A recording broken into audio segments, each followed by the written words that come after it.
Hello guys and welcome to my mini vlog. तो सुबह सुबह मैं चली गई थी तैयार होकर रानीखेत की तरफ, क्योंकि आज था मेरी फ्रेंड का बर्थडे और हम मिलने वाले थे रानीखेत में। तो मैं चली गई थी रानीखेत को, बस आई और बस में बैठ के मैं चल दी रानीखेत की तरफ।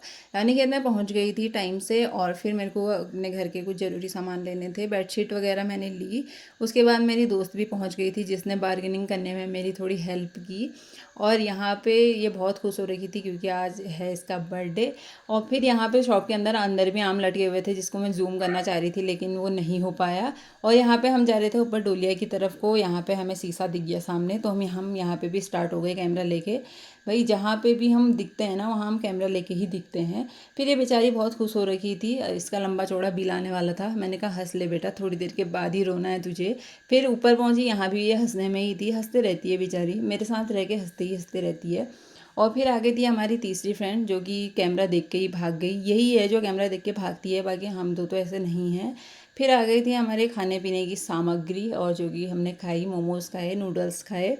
और इनने में हमारा पेट भर गया था, लेकिन फिर हमने पिज़्ज़ा भी ऑर्डर कर दिया था। पिज़्ज़ा खाते टाइम मैं और मेरे दोस्त ही बचे थे। जो तीसरी दोस्त आई थी वो तो चल दी थी अपने घर के लिए।